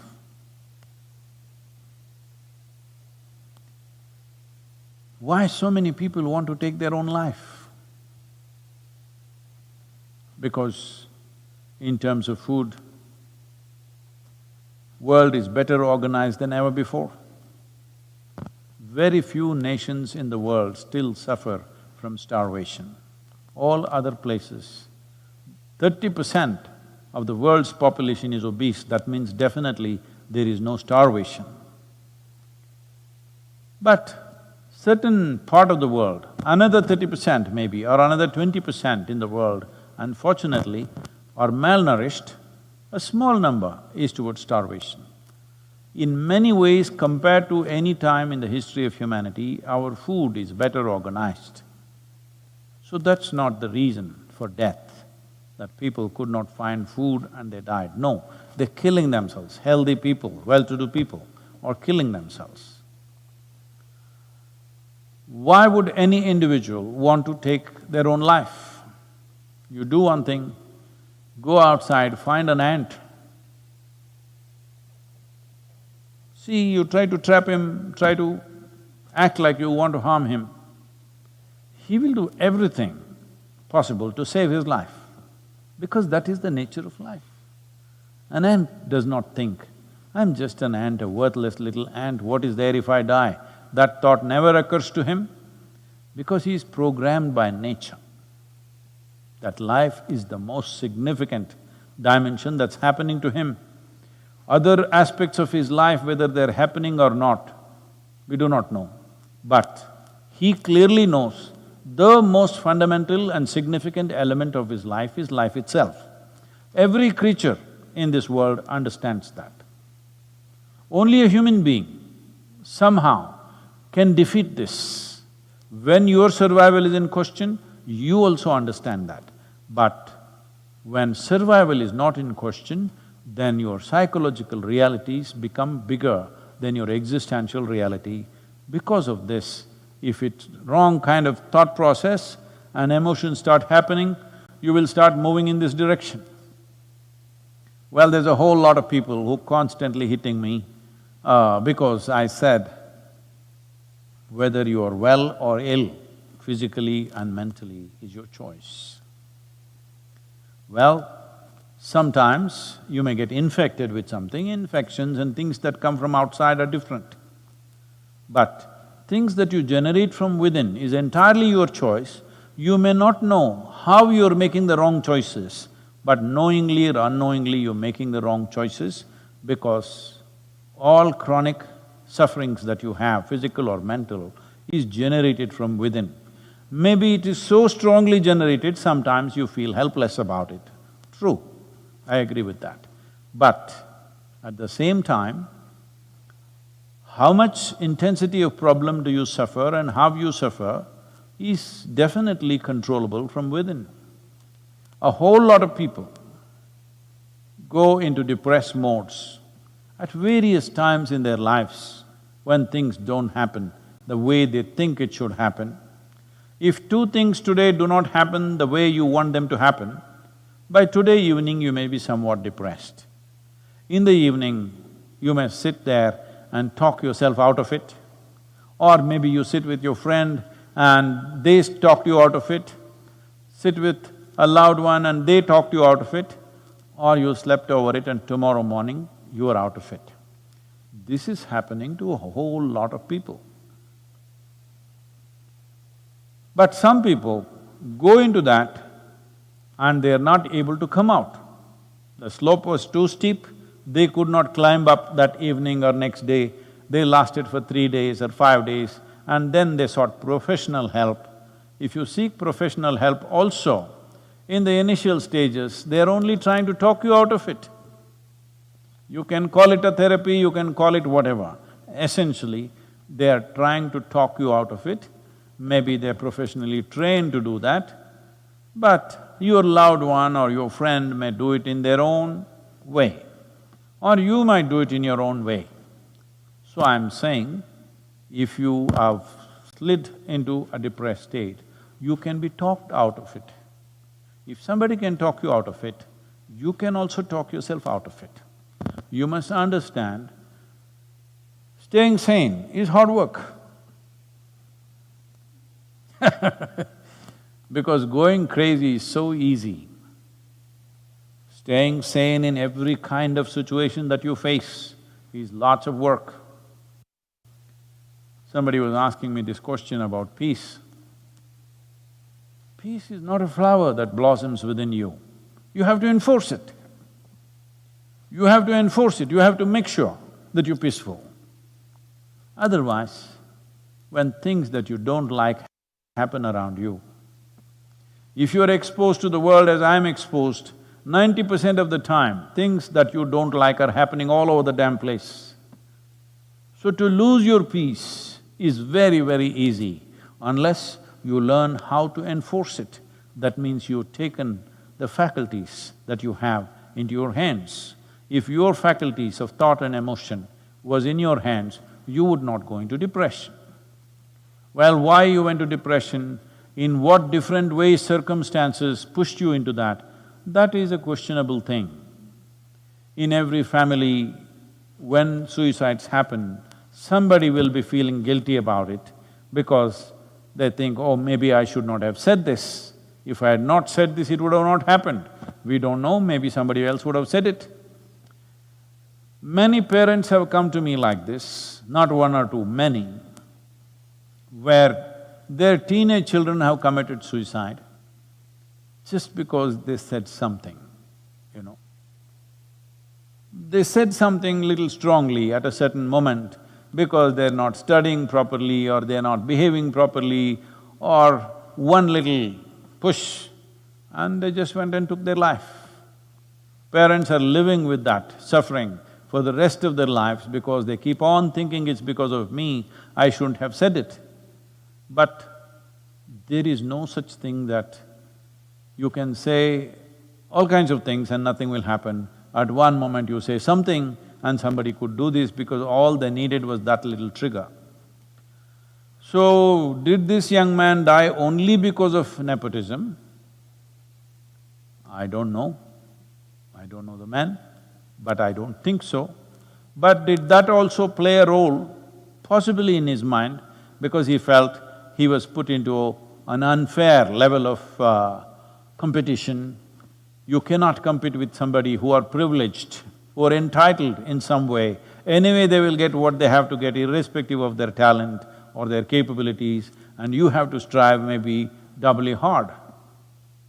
Well, that's how it is for all of us who are not born with a crown on our heads, that we always have to strive doubly hard or 10 times harder than other people.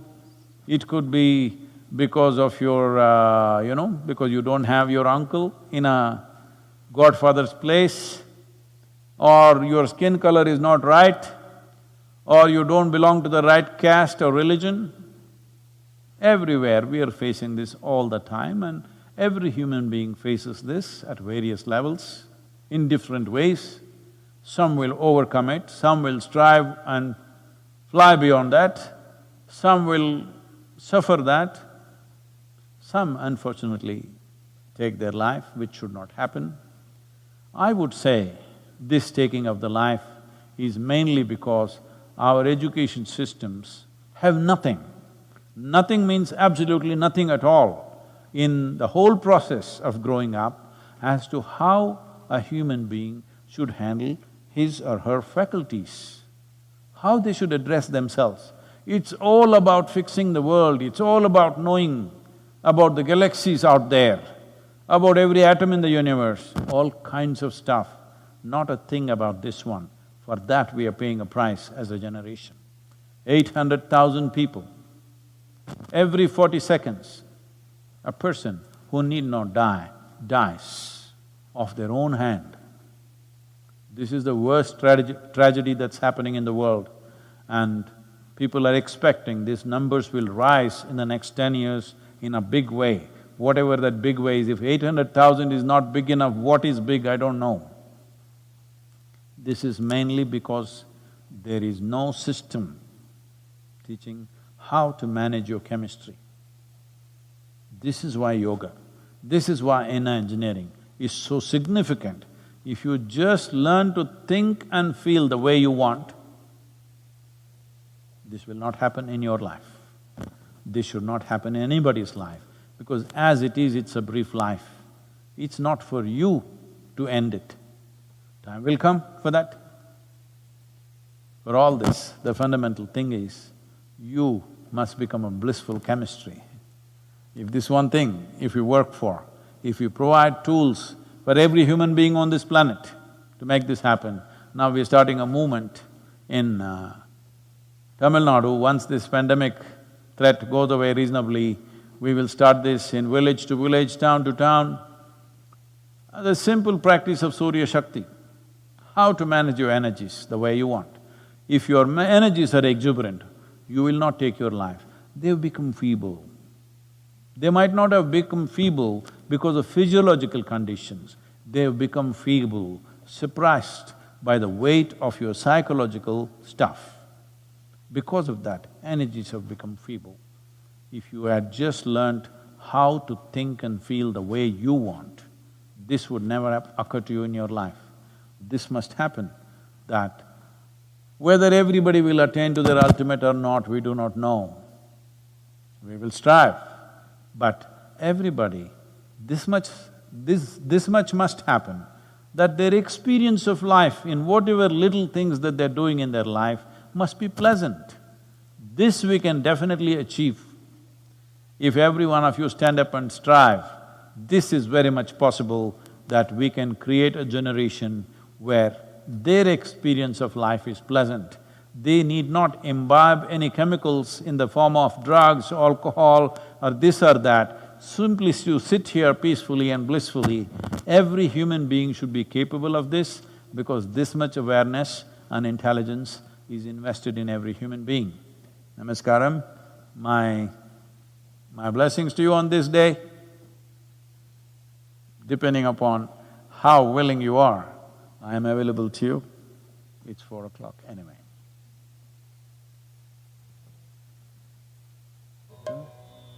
Is there sound sufficient? Say this after me.